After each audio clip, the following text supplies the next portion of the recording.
નમસ્કાર વિદ્યાર્થી મિત્રો, છેલ્લે આપણે રાઉલ્ટનો નિયમનો અભ્યાસ કર્યો હતો. ત્યાં એવું કીધું હતું કે આંશિક દબાણ કોઈ શુદ્ધ પદાર્થનું is directly proportional to mole અંશ. કોઈ એક દ્રાવ્ય બીજો કોઈ એક દ્રાવક, આવું કીધું હતું, ડાયરેક્ટ પ્રપોઝનલ ટુ બી. મોલ અંશના સમપ્રમાણમાં હોય છે, એટલે કે જેટલું આંશિક દબાણ વધારે હશે તેટલા તેમના મોલ અંશ વધારે, અથવા તો બીજા શબ્દોમાં એમ કહીએ કે જેમના મોલ વધારે, જેના મોલ વધારે એમના મોલ અંશ વધારે હોય, અને જેમના મોલ અંશ વધારે તેમનું આંશિક દબાણ છે એ કેવું હોય, વધારે હોય છે. આવું આપણે છેલ્લે સાબિત કર્યું હતું, જેને આપણે રાઉલ્ટનો નિયમ કહેતા હતા. રાઉલ્ટનો નિયમ એવું નામ આપણે આપ્યું હતું. ઓકે, આ જ રાઉલ્ટના નિયમની અંદર હવે થોડા આપણે આગળ વધીએ. ચલો ભાઈ, રાઉલ્ટનો નિયમ આપણને સમજૂતી મેળવ્યા પછી હવે અહીંયા એક મોલ અંશ માટે આપણે એવું પણ ભણ્યા હતા કે મોલ અંશ કોઈ એક એ પદાર્થના પ્લસ મોલ અંશ કોઈ બી પદાર્થના ઇઝ ઇક્વલ ટુ કુલ મોલ અંશનો સરવાળો છે એ કેટલો થાય? 1 થાય. હંમેશા 1 થાય. 1 કરતાં વધારે ક્યારેય હોતો નથી. આનો પણ આપણે થોડો અભ્યાસ કર્યા હતા. હવે થોડા આપણે આગળ વધીએ, રાઉલ્ટનો નિયમને ડિટેલમાં લઈ જવાનો આપણે પ્રયત્ન કરીએ. તો ચાલો માની લ્યો કે આ કોઈ એક આંશિક દબાણ મારી પાસે આ બીકરની અંદર મેં કાલે તમને અહીંયા સમજાવ્યું હતું. કોઈ એક આ એ પદાર્થ છે, આવું આપણે ભણ્યા હતા. એ છે. આ કોઈ એક બી પદાર્થ છે, બી. આ બે પદાર્થ છે, એમનું આંશિક દબાણ, અને આ બંનેને મિશ્ર કરો ત્યારે એક દ્રાવણ બને. તો દ્રાવણની અંદર કેવું હોય? એ બી આવું હોય, અને એમનું આંશિક દબાણ, આમનું પ્યોર આંશિક દબાણ આપણે એમ કહેતા હતા P0A. આમનું પ્યોર આંશિક દબાણ, શુદ્ધ આંશિક દબાણ P0B કહેતા હતા. અને કુલ છે એ કેવું હોય છે? તો P cool is equal two કઈ રીતે મપાય? હવે આખાનું મારે શું જોતું છે? આંશિક દબાણ જોતું. હવે એ અને બી બંનેને મેં શું કરી દીધા છે? મિશ્ર કરી દીધા છે. અને આ મિશ્રણ થયા પછી મારે જો એમનું આંશિક દબાણ જોતું હોય તો હું કઈ રીતે મેળવી શકું? તો ચાલો, હવે તમને એવી ખબર છે કે ભાઈ આંશિક દબાણ કોઈ એક એ પદાર્થનું PA આંશિક દબાણ એ કેવું હોય? તો કે અહીંયા આપણે રાઉલ્ટનો નિયમ ભણ્યા હતા કે P સમપ્રમાણમાં કોના હોય? મોલ અંશ. હવે આ સપ્રમાણતા અચળાંકને હું હટાવું તો ત્યાં હું શું કોઈ કે અચળાંક મૂકી દઉં? આ મારે પ્રપોઝનલ વચ્ચેથી હટાવવું હોય તો કે મૂકી શકું? કે મૂકું એનો ઈ શું છે? તો કે અચળાંક મૂકેલો છે મેં. હવે અચળાંક મેં મૂકી દીધો.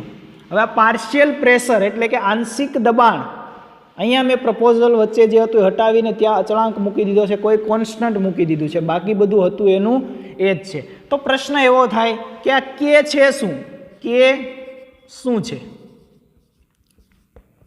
એની ગણતરી કઈ રીતે થાય? કે જે કોન્સ્ટન્ટ મૂકેલું છે તે શું બતાવે છે આપણને, અને એમની ગણતરી કઈ રીતે થાય? તો ચાલો જોઈ લઈએ. કે શું બતાવે છે આપણને? કોઈ એક શુદ્ધ પદાર્થ એ છે. માનો કે મારી પાસે એક શુદ્ધ પદાર્થ એ છે. કોઈ એક એ ખાલી ને ખાલી એક શુદ્ધ પદાર્થ મારી પાસે કેવો છે? એ એક શુદ્ધ પદાર્થ છે. તો આનો મતલબ એમ થઈ ગયો કે ભાઈ એ પદાર્થ શુદ્ધ છે તો એની અંદર પ્યોર એટલે મોલ અંશ જે હશે એ કેવા હશે? એક હશે. કુલ મોલ અંશ એક જ હોય એમનો, પ્યોર પદાર્થ માટે તો એક જ હોય. તો આમની અંદર મોલ અંશ બીના કેવા હશે? તો 0 હોય. મોલ અંશ બીના તો કેવા હોય? 0. કેમ કે મારે શુદ્ધ પદાર્થ મારી પાસે અત્યારે એક જ છે ભાઈ. આખા કન્ટેનરની અંદર મારી પાસે ખાલી ને ખાલી એક એ પદાર્થ છે, તો બી ત્યારે તો શૂન્ય હોય ને, તો જ હું એ કહી શકું. તો અહીંયા મેં કહી દીધું મોલ અંશ એ ના કેટલા છે? 1 છે. મોલ અંશ બીના કેવા હોવાના? શૂન્ય હોવાના. હવે બી તો શૂન્ય છે, મોલ અંશ કે 1 છે, તો આવું લખી શકું કે પાર્શિયલ પ્રેશર અહીંયા જે બતાવેલું છે PA લખેલું છે partial pressure is equal two કે એ કેવો છે મોલ અંશ કેટલા મળ્યા આપણને 1 છે, આવું લખી શકું.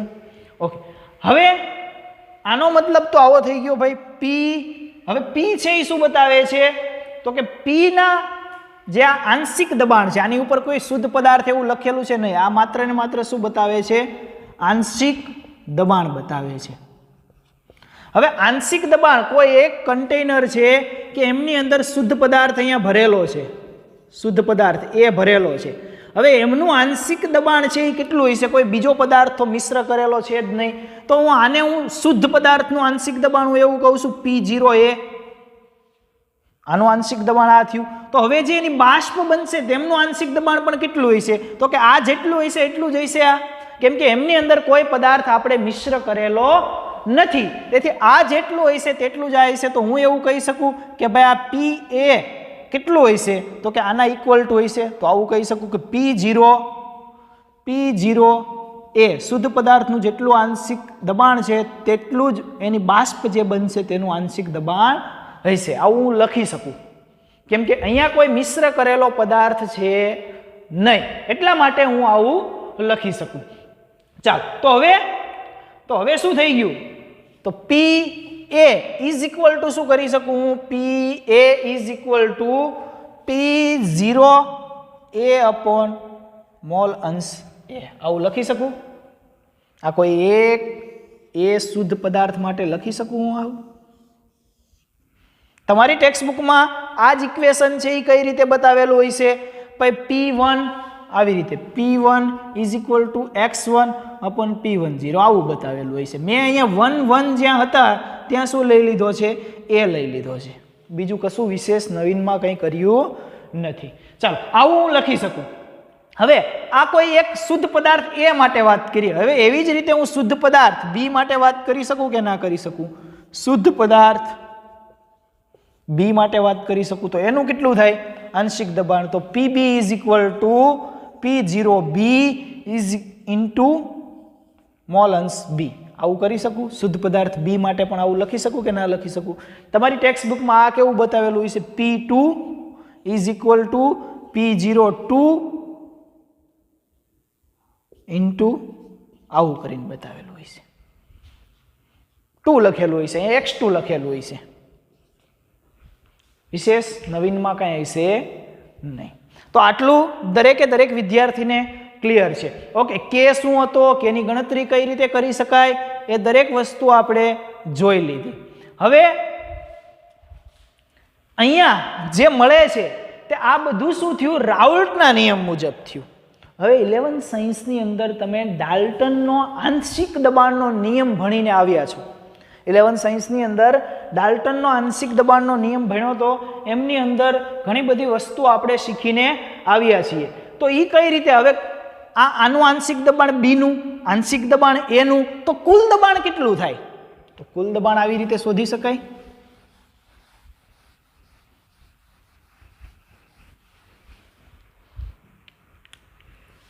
પી કુલ કઈ રીતે શોધી શકાય તો કે આંશિક દબાણ ઓફ PA પ્લસ આંશિક દબાણ ઓફ PB, એનું આંશિક દબાણ પ્લસ બીનું આંશિક દબાણ ઇઝ ઇક્વલ ટુ કુલ આંશિક દબાણ થાય. ભાઈ એક કન્ટેનરની અંદર શુદ્ધ પદાર્થ 2 ભર્યા, કુલ મારે જોતું હોય તો બંનેનો શું કરવાનો સરવાળો. આ કોનો નિયમ હતો, ડાલ્ટનનો આંશિક દબાણનો નિયમ. 11 સાયન્સની અંદર આપણે ભણીને આવ્યા હતા. તો આ જે તમારી ટેક્સ્ટબુકની અંદર આપેલો છે એ કોનો નિયમ છે, ડાલ્ટનનો આંશિક દબાણનો નિયમ છે, રાઉલ્ટનો નિયમ નથી. ભેગું ના થઈ જાય. એક્ઝામની અંદર ઓપ્શનની અંદર 4 ઓપ્શન આપેલા હોય અને એમાં એક ઓપ્શન આવો આપેલો હોય એટલે આપણને એમ થાય કે આ તો રાઉલ્ટનો નિયમ છે. પી કુલ is equal to PA plus PB, એટલે પહેલો જ એ ઓપ્શન એ હોય ને ટીક કરીને આપણે આવી જઈએ એટલે સીધું જ માર્ક્સ કટ, કેમ કે એ ખોટો જ પડવાનો છે. યાદ રહે, આપણે 11 સાયન્સની અંદર એ શીખીને આવ્યા છીએ. હવે પી કુલ કઈ રીતે ગણવાનું હતું, તો પી કુલને હું આવી રીતે પીટી કરી શકું, પી total is equal to PA. PA કોણ છે તો કે આર્યો PA. કઈ રીતે લખેલો છે અહીંયા PA તો કે P0A ઇન્ટુ મોલ અંશ A પ્લસ PB કઈ રીતે લખવાનું, અહીંયા PB ઇઝ ઇક્વલ ટુ શું છે તો કે P0B ઇન્ટુ XB કાંઈ બી. આ ઇક્વેશન થઈ ગયું. આ કોનો નિયમ છે? ડાલ્ટનનો આંશિક દબાણનો નિયમ છે. યાદ રહે, રાઉલ્ટનો નિયમ નથી. રાઉલ્ટનો નિયમ તો આ જ છે જે તમે યાદ કર્યો તો એ PA ડાયરેક્ટલી પ્રપોઝનલ ટુ કાઈ A અને PB ડાયરેક્ટલી પ્રપોઝનલ ટુ કાઈ B. આ રાઉલ્ટનો નિયમ છે. કોઈ પણ જગ્યાએ પૂછાય તો યાદ રહે, રાઉલ્ટનો નિયમ આ જ છે એમનું સ્ટેટમેન્ટ. આ કોનો છે? ડાલ્ટનનો નિયમ. પણ આંશિક દબાણની વાત આવી અને કુલ ગણવું હોય તો રાઉલ્ટભાઈ આપણને કુલ દબાણ બતાવતા નથી, તો આંશિક દબાણ બતાવે છે કેવું હોય એમ, કોઈ શુદ્ધ પદાર્થનું. અહીંયા જ્યારે ડાલ્ટનનો નિયમ આખે આખાનું કેવું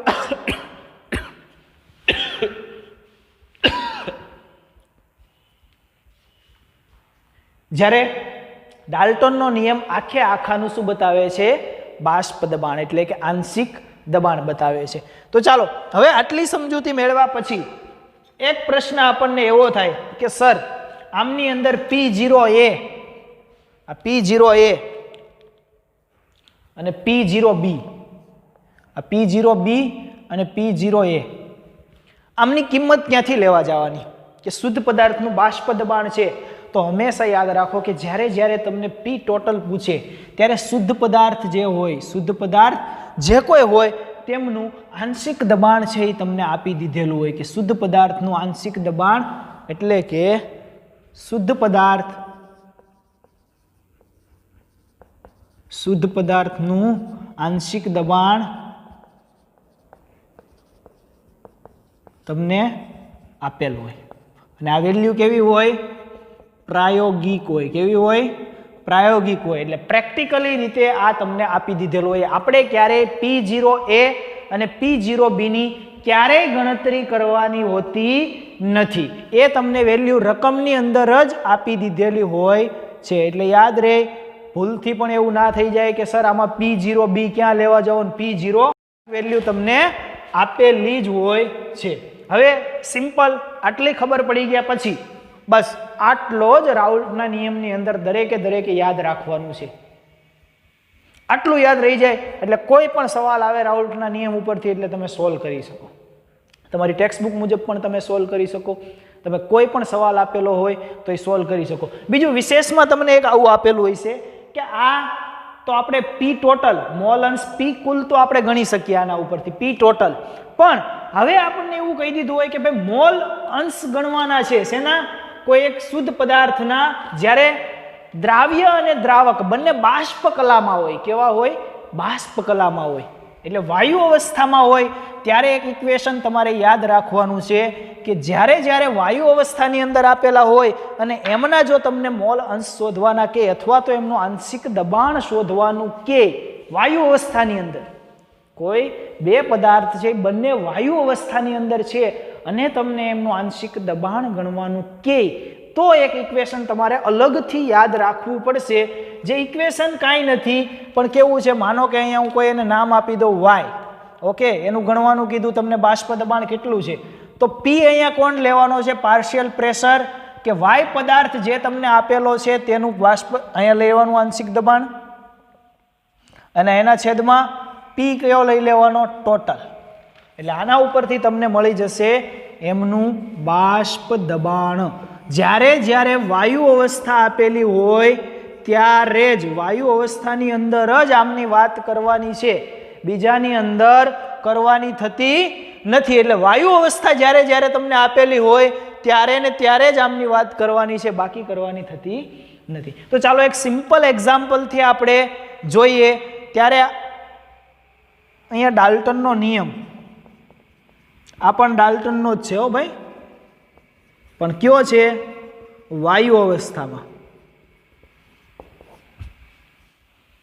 નકર આને સમજી ના બેસતા રાઉલ્ટનો નિયમ.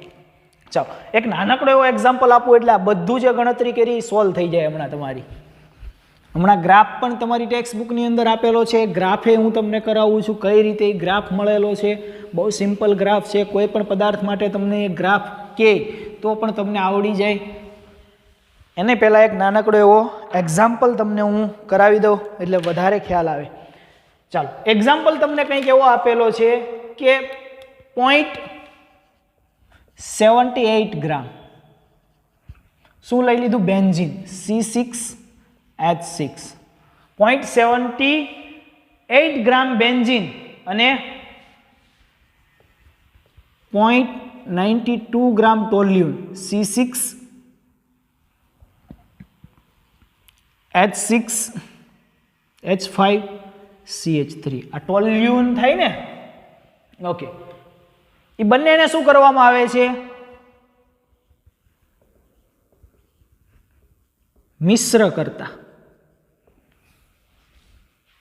બંનેને મિશ્રણ કરેલું છે તો તમારે શું શોધવાનું છે પ્રથમ ભાઈ 0.78 ગ્રામ બેન્ઝીન અને 0.92 ગ્રામ તમને ટોલ્યુન આપેલું છે આ કોણ છે ટોલ્યુન બંનેને મિશ્ર કરીએ તો તમને એવું કીધું છે કે આંશિક દબાણ બેન્ઝીન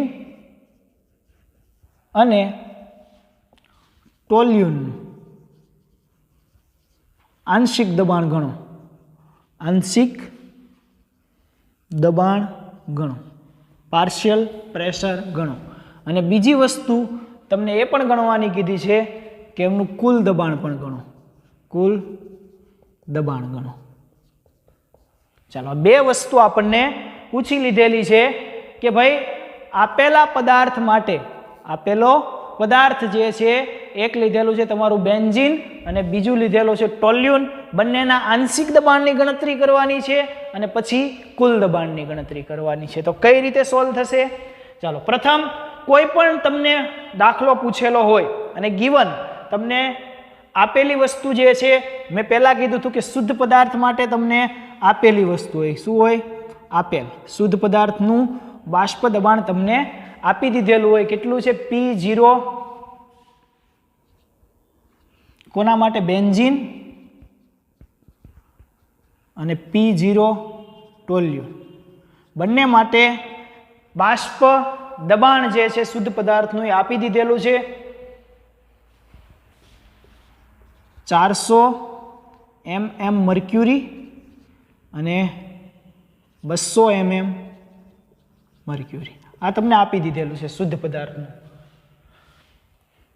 હવે કોઈ પણ આવો દાખલો પૂછે જ્યારે રાઉલ્ટના નિયમ ઉપરથી કોઈ પણ બે પદાર્થને મિશ્ર કરવાનું કે અથવા તો દ્રાવણ ચેપ્ટરની અંદર તમારે પહેલાં શું ગણી લેવાના મોલ શોધી લેવાના અહીંયા હું સ્ટેપ શીખવાડી દઉં છું એ સ્ટેપ મુજબ તમારે ચાલવાનું છે તો મોલની ગણતરી કરવી હોય તો શું કરવું પડે વજનના છેદમાં આણ્વીય દળ તો ચાલો મોલ કોના જોતા છે મોલને હું n કહું n બરાબર મોલ લઉં કોના બેન્ઝીનના તો બેન્ઝીન માટે હું B લખી દઉં બેન્ઝીનનો B કોઈ પણ યાદ રાખવા માટે સિમ્બોલ લખેલો છે તો બેન્ઝીનના મોલ જોતા હોય તો વજન કેટલું આપ્યું બેન્ઝીનનું 0.78 ગ્રામ વજનના છેદમાં એમનું મોલર દળ જે છે આણ્વીય દળ એ કેટલું થાય 78 ગ્રામ થાય કે નહીં તો આમના મોલ કેટલા મળ્યા 0.01 આટલું મળે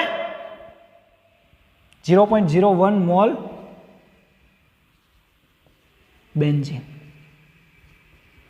હવે મોલ કોના જોઈએ ટોલ્યુનના તો N T લખી દઉં T મતલબ ટોલ્યુન કેટલું આપેલું છે વજન 0.92 ગ્રામ એના છેદમાં ટોલ્યુનનું આણ્વીય દળ કેટલું થાય 92 કેટલું થાય 92 એટલે આ પણ કેટલા મળ્યા 0.01 મોલ ટોલ્યુન ચાલો બંનેના મોલ આપણને મળી દીધેલા છે હવે આ બંનેના મોલ આપણે જાણીએ છીએ હવે શું કરવાનું તો કે દરેકના મોલ અંશ શોધી લેવાના મોલ શોધ્યા પછી શું શોધવાનું મોલ અંશ બીજું સ્ટેપ આ તમને કોઈ પણ દાખલો પૂછે તો તમને મગજમાં પહેલાં આવે કે ક્યાંથી શરૂઆત કરવી ક્યાંથી શરૂઆત કરવાની નહીં પહેલાં મોલ શોધી લેવાના પછી મોલ અંશ કોના જોઈએ છે મારે બેન્ઝીનના જોઈએ છે કોના જોઈએ છે બેન્ઝીનના તો શું કરવું NB મોલના છેદમાં કુલ મોલ એટલે NB પ્લસ NA થાય NB કેટલું આપેલું છે તમને NB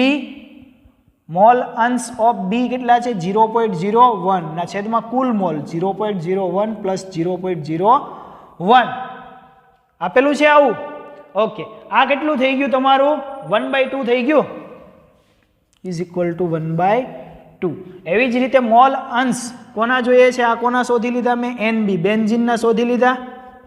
હવે આપણો કોના શોધવાના છે? ટોલ્યુનના. ટોલ્યુનના મોલ અંશ જોઈએ તો ટોલ્યુનના શું થાય? NT લખું ટોલ્યુનનો, એના છેદમાં કુલ મોલ NB પ્લસ NT, એ બધું એક જ થાય. 0.01 ના છેદમાં 0.01 પ્લસ 0.01 ઇઝ ઇક્વલ ટુ 1/2. બંનેના મોલ અંશ આપણને મળી ગયા. કોના છે? ટોલ્યુન અને બેન્ઝીનના. નંબર 2 માં આપણે શું કરી લીધું? મોલ અંશ મેળવી લીધા. ઓકે, હવે કાંઈ નહીં, હવે તમારે શું લગાડવાનું છે? સીધું સૂત્ર લગાડવાનું છે. તમને માગેલું શું છે? બેન્ઝીન અને ટોલ્યુનના આંશિક દબાણ ગણો. તો ચાલો આંશિક દબાણ હવે આપણે ગણી લઈએ. તો P ટોટલ, હવે આ ભૂસી નાખું છું હું, આ કિંમત ખાલી યાદ રહે આપણને કે બેન્ઝીનના શું મળી ગયું આપણને? બેન્ઝીનના મોલ મળી ગયા. બેન્ઝીનના મોલ કેટલા મળ્યા? 0.01 મોલ. ટોલ્યુન ટીના મોલ કેટલા મળ્યા? 0.0 મોલ. ઓકે, બેન્ઝીનના મોલ અંશ કેટલા મળ્યા? બેન્ઝીનના મોલ અંશ 1/2. ટોલ્યુનના મોલ અંશ કેટલા મળ્યા? 1/2. આટલી ગણતરી ઉપરથી આપણને આટલું મળી ગયું છે. ચાલો હવે આગળ વધીએ આપણે. આગળ બેન્ઝીન અને ટોલ્યુનના આંશિક દબાણ ગણવાના છે. તો આંશિક દબાણ PA આવું લખતા હતા આપણે. આંશિક દબાણ ઇઝ ઇક્વલ ટુ, હવે PA નું આંશિક દબાણ લખવાનું હોય તો આપણે એવું કહેતા હતા કે PA ઇઝ ઇક્વલ ટુ આંશિક દબાણ, આવું સૂત્ર હમણાં જોયું P0A ઇન્ટુ શું કરતા હતા? કાય A. આવું કરતા હતા, સૂત્ર હતું આપણું આંશિક દબાણ શોધવા માટેનું, ડાલ્ટનના આંશિક દબાણ. પણ અહીંયા કોણ છે મારો? P કોણ છે? બેન્ઝીન. બેન્ઝીનનો B લખી શકું ઇઝ ઇક્વલ ટુ P0 શુદ્ધ. P0 આ કોણ છે? બેન્ઝીન. અને મોલ અંશ એ કોણ છે? બેન્ઝીન. ચાલો દરેક કિંમત આપણે જાણીએ છીએ. અથવા તો આને હું આવું લખી દઉં PB બેન્ઝીનનો B is equal two P0B into કાઈ B, આવું પણ લખી શકું. તમને જે રીતે યાદ રહે એ રીતે લખી શકો તમે. ઓકે, આ કેટલું આપેલું છે શુદ્ધ તમને? P0B.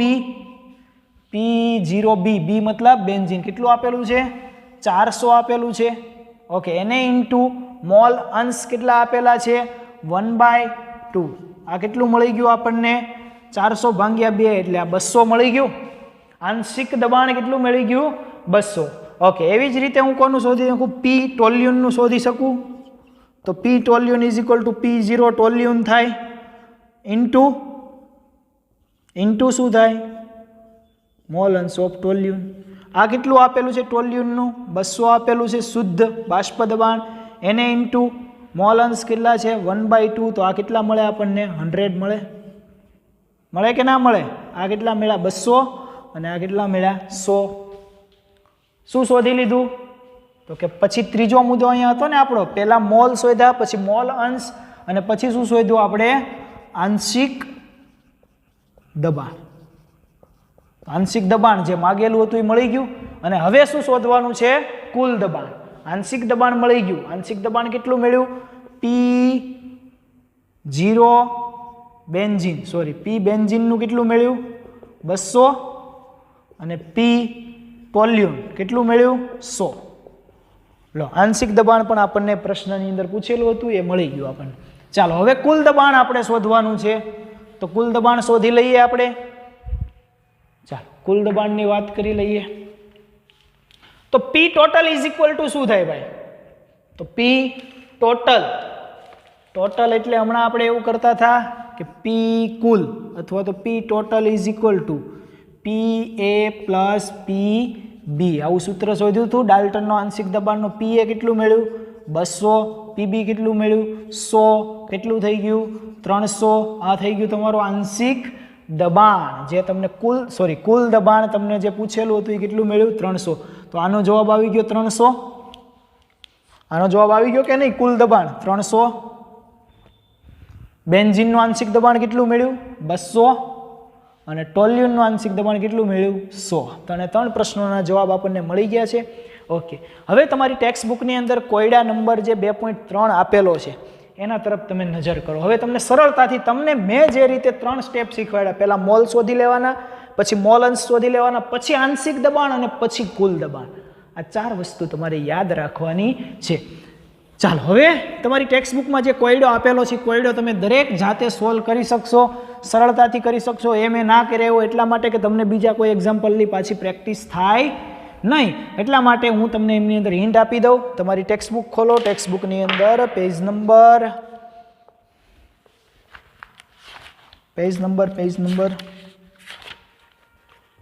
ઓકે, પેજ નંબર 45 ઉપર તમને આપેલો છે એક્ઝામ્પલ 2.3 298 કેલ્વિન તાપમાને ક્લોરોફોર્મ અને ડાયક્લોરોમિથેન બંનેના બાષ્પ દબાણ અનુક્રમે, જે શુદ્ધ પદાર્થનું બાષ્પ દબાણ અનુક્રમે 200 અને 415 તમને આપેલું છે. તો હવે ગણતરી શેની કરવાની છે? શુદ્ધ પદાર્થ માટે શેની કરવાની છે? શુદ્ધ પદાર્થ માટે તો તમને આપી દીધેલા છે. તો 298 કેલ્વિન તાપમાને 25.5 ગ્રામ શું આપેલું? ક્લોરોફોર્મ અને 40 ગ્રામ ડાયક્લોરોમિથેન મિશ્ર કરીને બનાવેલા દ્રાવણના બાષ્પ દબાણ અને બાષ્પ સમજાવી દઉં એટલે તમને ગણવો સરળ બની જાય. તમને એવું કીધું છે કે ભાઈ 298 કેલ્વિન તાપમાને કોઈ એક ચોક્કસ તાપમાને ક્લોરોફોર્મ એટલે કે CHCl3 અને બીજું આપેલું ડાયક્લોરોમિથેન CH2Cl2 બંનેના શુદ્ધ આ ક્લોરોફોર્મનો હું C લખી દઉં. ઓકે, એનું કેટલું આપી દીધું છે બાષ્પ દબાણ? 200 mm મર્ક્યુરી. અને આના ડાયક્લોરોમિથેન અને આને હું શું કહી દઉં? મિથેનનો એમ કહી દઉં PM ઇઝ ઇક્વલ ટુ કેટલું આપેલું છે? 415 mm મર્ક્યુરી. શુદ્ધ પદાર્થનું આપી દીધેલું છે. પછી શું કહી દીધું કે આ કેટલા ગ્રામ લઈ લીધું? તો 0 નહીં પણ આ 25.5 ગ્રામ અને આ લીધેલું છે 40 ગ્રામ. મિશ્ર કરી દેવામાં આવે છે. તો પહેલા શું શોધવાનું છે કે બંનેનું મિશ્ર બાષ્પ દબાણ ગણવાનું છે. 25.5 ગ્રામ અને 40 ગ્રામ આ ક્લોરોફોર્મ અને ડાયક્લોરોમિથેનને મિશ્ર કરી દીધેલા છે. તો એમનું બાષ્પ દબાણ ગણો. અને પછી એક એવું કીધેલું છે કે બાષ્પ કલામાં દરેકના મોલ અંશ ગણો. ચાલો, તો બાષ્પ દબાણ ગણવા પહેલા શું કરશો? દરેક મોલ શોધી લઈશો. પછી શું કરશો? મોલ અંશ શોધશો. મોલ ઉપરથી મોલ અંશ અને પછી શું શોધશો? બાષ્પ દબાણ. મોલ કોના શોધવાના છે? આના ક્લોરોફોર્મ અને ડાયક્લોરોમિથેનના. પછી બંનેના મોલ અંશ શોધી લેવાના. મોલ અંશ મળી જાય પછીથી બાષ્પ દબાણ. બાષ્પ દબાણ હમણાં આપણે સૂત્ર કર્યું ને, એ સૂત્ર મુજબ બાષ્પ દબાણ. આટલું તમે દરેક કરી શકશો. ટેક્સ્ટ બુકમાં તમારે મેથડ જોવાની જરૂર પણ છે નહીં. આગળનો દાખલો મેં જે રીતે કર્યો એ રીતે કરશો એટલે જવાબ આવી જશે. પણ બીજો પ્રશ્ન સાથે સાથે એવો કે બાષ્પ કલામાં દરેક ઘટકનો મોલ અંશ ગણો. બાષ્પ કલાની અંદર મોલ અંશ ગણવા હોય તો કઈ રીતે ગણશો? તો મેં તમને પહેલા સમજાવી દીધેલું હતું તે મુજબ કે માનો કે કોઈ એક વાય પદાર્થ છે, મારે એનો બાષ્પ કલાની અંદર મોલ અંશ જોતો, તો P જે દબાણ તમને મળશે આંશિક દબાણ એના છેદમાં P કુલ કરશો એટલે તમને બાષ્પ કલાની અંદર જોતું છે આનું. માનો કે આ ક્લોરોફોર્મનું બાષ્પ કલાની અંદર જોતું, તો જે કાંઈ દબાણ મળશે તે લખશો એના છેદમાં કુલ દબાણ, જેવી રીતે મોલ અંશ કરીએ છીએ. પછી આના માટે જોઈએ છીએ તો અહીંયા તમે Y આને A આપ્યું, આને B આપી દો નામ. આના કેટલા તમને બાષ્પ દબાણ મળ્યું? તો તમે એમ કહેશો કે એનું આંશિક બાષ્પ દબાણ જે કાંઈ મળ્યું 200 500 જે મળે એના છેદમાં કુલ દબાણ 600 800 જે કાંઈ મળે તે કરશો એટલે બંનેના શું મળી જશે? મોલ અંશ. બાષ્પ કલાની અંદર એક અલગથી યાદ રાખવાનું છે કે બંને વાયુ અવસ્થાની અંદર હોય